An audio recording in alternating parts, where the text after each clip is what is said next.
నమస్తే, నేను మీ ప్రశాంత్. గవర్నర్ చేతిలో విడుదల రజనీ చిట్టా అసలు ఏం జరిగింది, మరి ఏం జరుగుతుంది, దీని గురించి మాట్లాడేందుకు ప్రస్తుతం మనతో పాటు సీనియర్ జర్నలిస్ట్ దుర్గా వడ్లమణి గారు ఉన్నారు. నమస్తే అండి. నమస్తే అండి. మేడం, గవర్నర్ చేతిలో ఇప్పుడు విడుదల రజనీ చిట్టా ఉంది, అసలు మరి ఏం జరిగింది మేడం? మనం ఇంతకుముందు ఒకసారి మాట్లాడుకున్నాం, మీకు గుర్తుంటే ఈ స్టోన్ క్రష్ యజమానులు ఎవరైతే ఉన్నారో పల్నాడు జిల్లా ఎడ్లపాడులో వీళ్ళని వాళ్ళు బెదిరించి, అంటే విడుదల రజని బెదిరించి వాళ్ళని 5 కోట్లు అడిగారు. అప్పట్లో 2,20,00,000 ఎంతో వాళ్ళు ఇచ్చారు.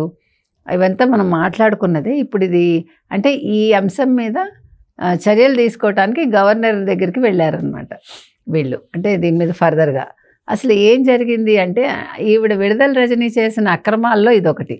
ఈవిడ మనకు తెలుసు, చంద్రబాబు నాయుడు గారు మొక్క. ఈవిడ ఆ మొక్కగారు కాస్త మానయ్యి ఈ వైసీపీ హయాంలో అందరూ కూడా మీకు తెలిసి ఏ రకంగా తయారయ్యారు, ఎట్లా అక్రమాలు చేశారు, ఎట్లా వాళ్ళు భూములు ఆక్రమించారు, లేదు అవినీతి పనులకు పాల్పడ్డారు, ఆస్తులు సంపాదించుకున్నారు. ఈరోజు రోజా లాంటి వాళ్ళకి 3,000 కోట్ల ఆస్తిట. ఆవిడ 2019 నాటికి 2020 నాటికి కూడా ఆవిడకి అసలు చేతిలో చిల్లిగా అవ్వలేదు, అప్పులు ఉన్నాయి. అలాంటి మనిషి 2024 వచ్చేసరికి ఎన్ని ఫారిన్ కార్లు అండి, ఎంత లగ్జూరియస్ లైఫ్ అండి, ఎన్ని విల్లాలు, ఎన్ని ఫ్లాట్స్. అసలు మాట తీరు ఎట్లా మారిపోయింది, అసలు ఆవిడ ఎట్లా మారిపోయింది మాట తీరు. అసలు ఏ రకంగా అంటే మేము ఇదంతా చాలా కష్టపడి, మేము చెమటూర్చి, మేము ప్రజల కోసం కష్టపడి ఇదంతా సంపాదించామని చెప్పేసి. అంటే చెమటోడ్చడం అంటే ఎట్లా అండి, మనకి తెలియదు. చెమటోడ్చడం అంటే మనకు తెలుసున్నది ఏంటంటే, మనం బస్సుల్లో వెళ్ళో, లేకపోతే కష్టపడి నడిచెళ్ళో, లేదు పొలంలో పనిచేసి, లేకపోతే పొలంలో మనం ఒక పంట వేసుకుని అది 6 గలాల రైతులాగా మనం అట్లా కష్టపడడం, లేదంటే ఒక ఉద్యోగానికి వెళ్ళి వచ్చిన జీతంతో బతకడం. కానీ ఎమ్మెల్యే అనేది ఒక ఉద్యోగం అనేది మొన్ననే మనకి కొడాలి నాని గారు తేల్చి చెప్పారు. నా ఉద్యోగం పీకేశారు కదా, ఇంక నేనేం పని చేస్తానంటే, వీళ్ళు ప్రజాస్వామ్యంలో వీళ్ళు ఏమంటున్నారు, ఎమ్మెల్యే పదవి కూడా ఒక ఉద్యోగమే, మేము ప్రజల కోసం పని చేయట్లేదు, ఇది వచ్చి ప్రజాసేవ కాదు అనేది వాళ్ళు క్లియర్ కట్గా వైసీపీ వాళ్ళకి అర్థమైంది. అందుకని ఉన్న 5 ఏళ్ళు మనం దొరికినంత దోచేసుకుంటే గొడవ ఉండదు అనేది వీళ్ళ కాన్సెప్ట్.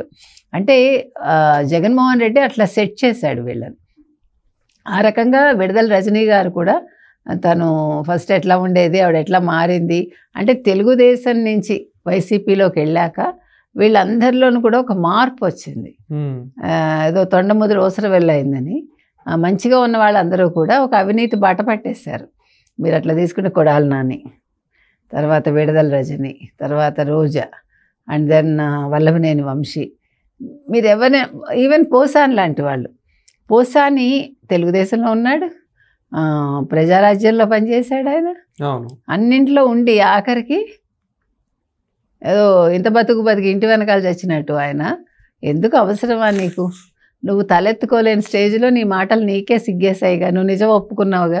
వల్లభనేని వంశీ ఇన్ని రోజులు రిమాండ్లో ఉన్నాడు, నోరు విప్పల. పోసాని కృష్ణమురళి ఒక్కరోజుకే నోరు విప్పాడు. అంటే అతను కొంచెం ఇంకా ఎక్కడో చిన్న సంస్కారం ఏమైనా ఒక పిసర్ మిగిలిందేమో, సిగ్గుపడి ఒప్పుకున్నాడు. అయితే ఇప్పుడు విడుదల రజనీ విషయానికి వచ్చేసరికి, స్టోన్ క్రషర్స్ ఎవరైతే ఉన్నారో యజమానులు, వాళ్ళని బెదిరించి 2,20,00,000, ఇందులో 2 కోట్లు ఈవిడ తీసుకుంది, 10 లక్షలు జాషువా అని ఒక ఆఫీసర్ తీసుకున్నారు, ఇంకో 10 లక్షలు వాళ్ళ పిఏ తీసుకున్నాడు. అయితే ఇక్కడ జాషువా మీద ఇప్పుడు ఏం జరిగిందంటే, ఇప్పుడు ఏసీబీ సిఎస్ అనుమతి తీసుకున్నారు వాళ్ళు. దేనికోసం అంటే, అవినీతి నిరోధక చట్టం సెక్షన్ 17A కింద విచారణకి వాళ్ళు అనుమతి తీసుకోవడం అయింది. అంటే ఇప్పుడు జాషువా మీద విచారణ మొదలవుతుంది. అవసరమండి 10 లక్షల కోసం పరపతి పోగొట్టుకుని, పరువు పోగొట్టుకుని ఆవిడ 2 కోట్లు హ్యాపీగా తీసుకుందా? అక్కడ కూడా న్యాయం లేదు. ఎమ్మెల్యే గారేమో 2 కోట్లు తీసుకుంటారు, ఈయనెవరు జాషువా గారు వచ్చి ఈయనకో 10 లక్షలు, వాళ్ళు పిఏ 10 లక్షలు. అంటే ఈక్వల్ స్థాయిలో ఉన్నారనమాట. ఐఏఎస్కో విలువ లేకుండా ఉంది. మనం మొదటి నుంచి చెప్పుకుంటుందే కదా మీకు, వైసీపీ వాళ్ళ హయాంలో వైఏఎస్లు అనేది అందరి ఉవాచ. అంటే వైసీపీకి ఎస్ అండంలోనే వాళ్ళ జీవితం వెళ్ళిపోయిందని. సో ఆ రకంగా చూసుకుంటే అసలు ఇప్పుడు ఎంత దారుణం అంటేనండి, మీరు ఒక్కసారి చూసారంటే మీకే బాధ వస్తుంది. శ్రీ లక్ష్మీ బాలాజీ స్టోన్ క్రషర్ అనమాట వాళ్ళు. అయితే మీరు చూసుకోండి, 50 కోట్ల జరిమానా చెల్లించాలంటూ ఏ రకంగా బెదిరించారు వీళ్ళు. 2020 సెప్టెంబర్ 4న విడుదల రజని, అప్పట్లో ఆవిడ ఎమ్మెల్యే కదా, PA Ramakrishna Sri Lakshmi Balaji stone crusher వద్దకు వెళ్ళి ఎమ్మెల్యే పిలుస్తున్నారని వెంటనే రావాలని వాళ్ళకి హుకుం జారీ చేశాట ఆ యజమానులకి. వాళ్ళు ఆమెను కలిస్తే ఏం చేశారు వీళ్ళు, నీ క్రషర్ కార్యకలాపాలు కొనసాగాలంటే నువ్వు మాకు 5 కోట్లు ఇవ్వాలని అడిగారు. తర్వాత కొన్నాళ్ళకి అప్పుడు గుంటూరు జిల్లా ఆర్వీఈఓ రీజనల్ విజిలెన్స్ అండ్ ఎన్ఫోర్స్మెంట్ అధికారిగా ఉన్న పల్లె జాషువా ఈయన ఏం చేశారు, క్రషర్లో తనిఖీలు చేసి చాలా అవకతవకలు ఉన్నాయి, 50 కోట్లు కట్టాలంటూ వాళ్ళని బెదిరించాడు. దాంతో ఈ జాషువా వాళ్ళకి మళ్ళా కొన్ని రోజుల తర్వాత ఫోన్ చేసి, మీరు ఎమ్మెల్యే విడుదల రజని చెప్పినట్లు చేస్తారా, లేదు 50 కోట్ల జరిమానా విధించి క్రషర్ సీజ్ చేయాలని బెదిరించాట. సో దాంతో క్రషర్ యజమానులు ఏం చేశారంటే తమ కార్యాలయానికి పిలిపించుకుని త్వరగా సెటిల్ చేసుకోవాలని హెచ్చరించారట. సో ఈ జాషువా నుంచి ఈ రకంగా ఒత్తిడి పెరగడంతో ఈ స్టోన్ క్రషర్ యజమానులు ఇంకేం చేసేదేం లేక డబ్బులు చెల్లించారు. అయితే ఈ విషయాన్ని ఎవరికైనా చెప్తే క్రిమినల్ కేసులు పెడతామని కూడా వీళ్ళు బెదిరించారట. సో మొత్తానికి లేదు, మీరు అట్లా చెప్తే కనుకైతే మీ వ్యాపారం మొత్తం మూతపడేట్టు చేస్తామని బెదిరించారు.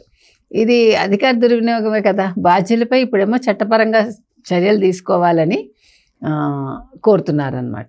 విజిలెన్స్ అండ్ ఎన్ఫోర్స్మెంట్ డిపార్ట్మెంట్ ఏమో ప్రభుత్వానికి నివేదన ఇచ్చింది మీరు ఈ రకంగా చేయని. ఇప్పుడు దీంతో ఏసీబీ కేసు నమోదు చేసింది. సో ఈయన ఐపీఎస్ అధికారి, ఈయన విజిలెన్స్ అండ్ ఎన్ఫోర్స్మెంట్కి శాఖకి సంబంధించిన ఈయన పల్లె జాషువా ఈయన పేరు. సో ఈయన మొత్తానికి విడుదల రజనీ కోసం ఒక ఐపీఎస్ నన్ను మర్చిపోయి ఆయన ఈ రకంగా చేయటం జరిగిందండి. ఏది ఏమైనా విడుదల రజనీ ఇవాళ ఈవిడ కూడా రేపొద్దున్న ఊచలు లెక్క పెడతారేమో. అంటే నెక్స్ట్ ఎవరు అనేది వచ్చింది కదా మొన్న పోసానిది అయ్యాక. నెక్స్ట్ రోజా గారు ఉన్నారు, విడుదల రజనీ గారు ఉన్నారు. సో ఇట్లా రజనీ గారు లాగా ఎంతో మంది అన్యాయాలు ఇలాంటివి అయితే చాలా చేశారంట. అవును. సో అందుకని ఏమండి ఇందులో కక్ష సాధింపు చర్యలు ఉన్నాయా, లేదంటే ఇప్పుడు ఎవరినైనా బెదిరింపులు ఉన్నాయా? ఏవీ లేవు కదా. కానీ వైసీపీ వాళ్ళు ఏమంటారు, ఇదంతా కక్షపూరితంగానే చేస్తున్నారు అని చెప్పేసి అయితే వాళ్ళు మాట్లాడతారు. మరి ఇవన్నీ నిజాలు కదా, ఇప్పుడు ఎవిడెన్స్ ఉన్నాకే కదా చేస్తున్నారు. వాళ్ళలాగా ఎవిడెన్స్ లేకుండా ఏం చేయట్లేదు, టార్గెట్ చేశారు. అంటే వాళ్ళు ఏంటంటే మనం ఇప్పటి నుంచి ఇట్లాగా ఇప్పుడు ముందు గొడవ చేసేస్తే, ముందు అరిచేస్తే తర్వాత ప్రజలకి దాని మీద ఇంకేం ఉండదని అనుకుంటున్నారు. మీరు అరిచి ఎంత గందరగోళం చేసినా కూడా ప్రజలకు విషయం అర్థమైంది కదా, అర్థం అవ్వబట్టే కదా మిమ్మల్ని వద్దనుకున్నారు. మీకు 11 సీట్లు ఇస్తే 11 సీట్లు కూడా వద్దనుకుని మీరు ఇలాగా గొడవలు చేస్తున్నారు, ఇట్లాగా మీరు అరుస్తున్నారు. సో ప్రజలు ఇవన్నీ పట్టించుకోరండి. సో ఈ ఐపీఎస్ అధికారి ఎవరైతే ఉన్నారో ఆయన మీద చర్యలు మొదలవుతున్నాయి, ఎందుకంటే ఆయనకి పర్మిషన్ వచ్చేసింది. ఇంకా విడుదల రజనీ విషయంలో గవర్నర్ పర్మిషన్ కనుక ఇస్తే నెక్స్ట్ ఆవిడ మీద చర్యలు మొదలవుతాయి. ఆధారాలు ఉన్నాయి కాబట్టి, ఇప్పుడు పోసాని విషయంలో ఆధారాలు ఉన్నట్టే ఈవిడ విషయంలో ఆధారాలు ఉన్నాయి కాబట్టి ఆవిడ తప్పించుకోవటానికి లేదు. మరి జగన్మోహన్ రెడ్డి గారు మళ్ళా విడుదల రజనీని పరామర్శించడానికి వెళ్తారా అనేది మనం ఎదురు చూద్దాం. Thank you.